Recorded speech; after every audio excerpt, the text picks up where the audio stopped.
వ్యవసాయ అనుబంధ రంగాలు వాణిజ్య రూపును సంతరించుకుంటున్నాయి. కొత్తగా ఈ రంగంలోకి అడుగుపెట్టే వారికి చక్కటి ఉపాధి మార్గాలుగా నిలుస్తున్నాయి.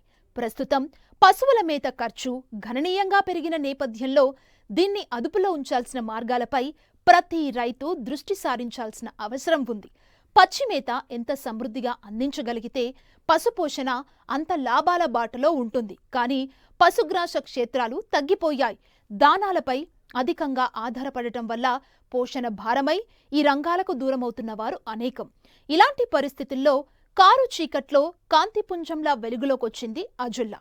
ఇప్పటికే దీని వాడకం విరివిగా ఉన్నా ఇంకా చాలా మంది రైతులు దీనిపై సరైన అవగాహన వారికి లేదు. అజొల్లా పెంపకం ఉపయోగాల గురించి ఇప్పుడు తెలుసుకుందాం.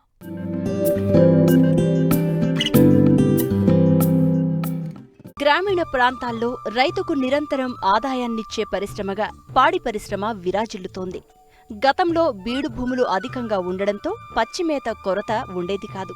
కానీ వ్యవసాయం వ్యాపారంగా మారిన నేపథ్యంలో ఏడాదంతా పచ్చిమేత అందించలేక అధికంగా దాణాపై ఆధారపడాల్సి రావడంతో లాభదాయకంగా ఉన్న పాడి పరిశ్రమ కాస్త రిస్క్లో పడుతోంది.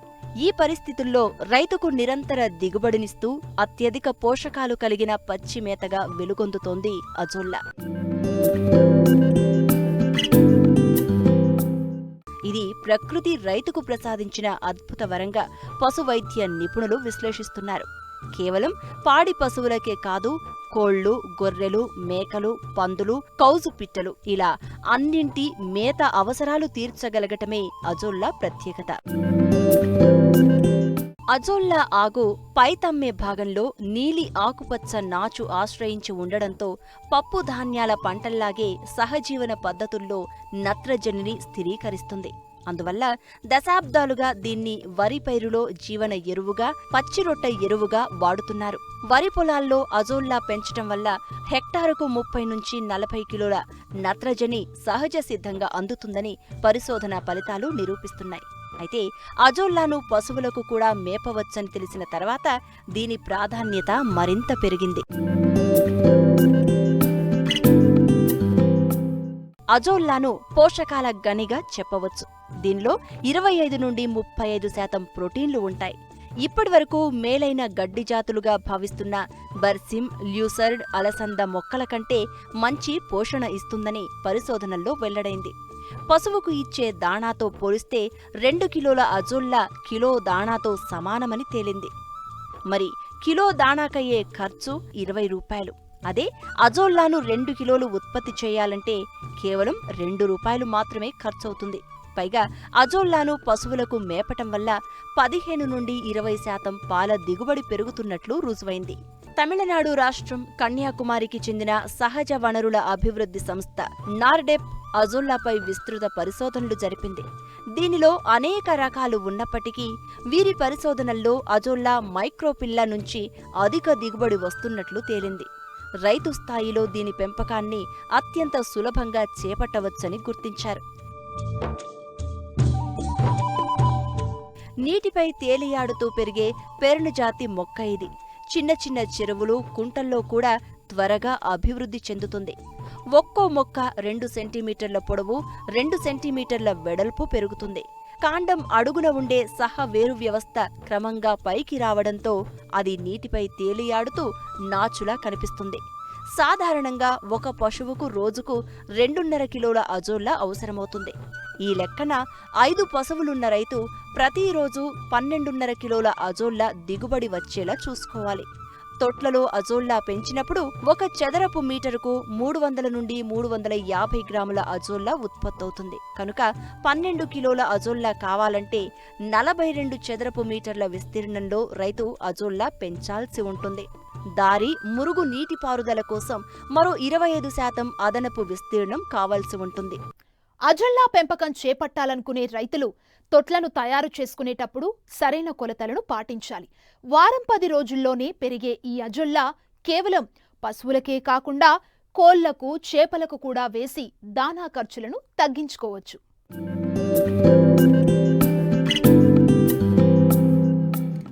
అజొల్లా పెంచే ప్రాంతంలో భూమి నలువైపులా చదరంగా ఉండేటట్లు జాగ్రత్త వహించాలి.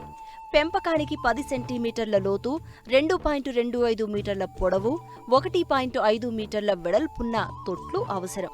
నిర్దేశించిన కొలతల ప్రకారం గీసిన గీతల చుట్టూ ఒక వరుసలో ఇటుకలను అడ్డంగా నిలబెడుతూ సమానంగా పరుచుకుంటూ పోవాలి. గుంతలో ఎక్కువగా ఉన్న నీరు బయటకు పోయే విధంగా ఇటుకలు పరిచేటప్పుడు మడిలో ఒక మూలన ఒక ఇటుకను బోర్లా పరిచి ఉంచినట్లయితే ఎక్కువగా ఉన్న నీరు బయటకు పోయేందుకు అవసరమైన దారి ఏర్పడుతుంది.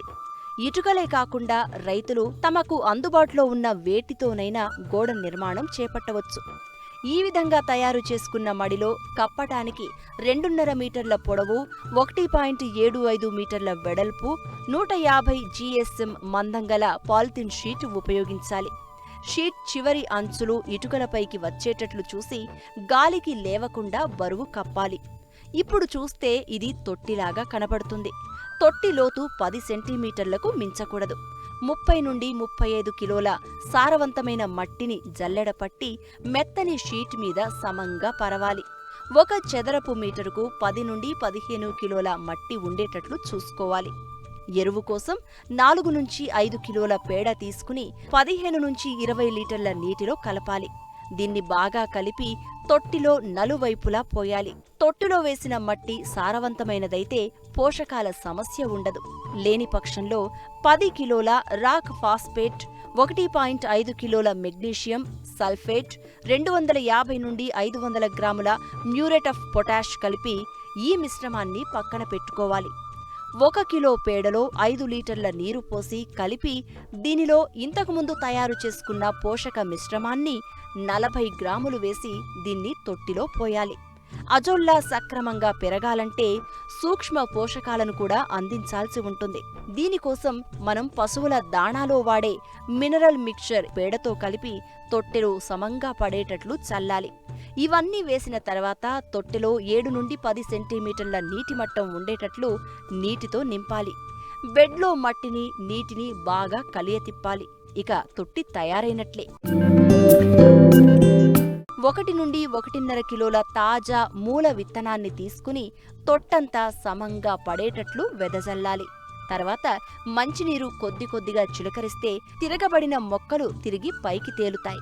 అజొల్లా తొట్లు చెట్ల కింద ఉంటే రాలిన ఆకులు తొట్లలో పడకుండా ఉండేందుకు దీనిపై నైలాన్ వల కప్పాలి. జాగ్రత్తగా పెంచుకుంటే అజొల్లా దాణాగా వాడుకోవడం కోసం నెలల తరబడి వేచి ఉండనక్కర్లేదు. అజొల్లా త్వరగా పెరుగుతుంది. వారం 10 రోజుల్లో తొట్టి మొత్తం ఆక్రమిస్తుంది. 1 కిలో చల్లితే వారం రోజుల్లో 8 నుంచి 10 కిలోలు వస్తుంది. 7వ రోజు నుంచి ప్రతిరోజు కిలో నుంచి కిలోన్నర అజొల్లా సేకరించవచ్చు. 3 రోజులకు ఒకసారి తీస్తే మాత్రం 3 నుంచి 4.5 కిలోలు ఒక తొట్టి నుంచి సేకరించవచ్చు. అజొల్లా నుండి పెద్ద మొత్తంలో ఉత్పత్తి వస్తుంది కనుక సహజంగానే తొట్టిలో పోషకాలు కూడా త్వరగా అయిపోతూ ఉంటాయి. అందువల్ల అజొల్లా సేకరించిన ప్రతిసారి 1 లీటరు నీటికి 20 గ్రాముల సూక్ష్మ పోషక మిశ్రమాన్ని తొట్టిలో చల్లాలి. దీనితో పాటు 7 రోజులకు ఒకసారి 1 కిలో పేడ మినరల్ మిక్చర్ను 5 లీటర్ల నీటిలో కలిపి తొట్టిలో పోయాలి. పోసిన వెంటనే కింద ఉన్న మట్టిని ఒకసారి కలియబెట్టాలి. ప్రతి 10 రోజులకు ఒకసారి బెడ్లో పావు వంతు నీటిని తీసివేసి కొత్త నీటితో నింపాలి. తొట్టిలో 7 నుండి 10 సెంటీమీటర్ల ఎత్తులో నీరు ఖచ్చితంగా ఉండేటట్లు చూసుకోవాలి. 60 రోజులకు ఒకసారి తొట్లో 5 కిలోల మట్టి తొలగించి తిరిగి కొత్త మట్టితో నింపాలి.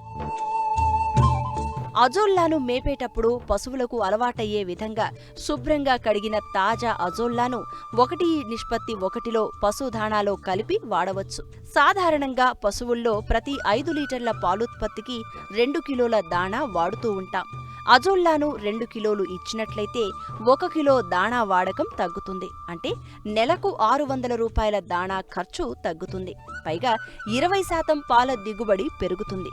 0.5 నుంచి 1% వరకు వెన్న శాతం పెరిగినట్లు పరిశోధనలు నిరూపిస్తున్నాయి. ఇవన్నీ లెక్కేసుకుంటే ఒక్కో పశువు నుంచి నెలకు 2000 రూపాయల వరకు రైతుకు అదనంగా ఆదాయం లభిస్తుంది. ఇంటి పెరట్లో కానీ, తోటల్లో కానీ, డాబాలపైన గాని ఎక్కడైనా దీన్ని పెంచుకోవచ్చు.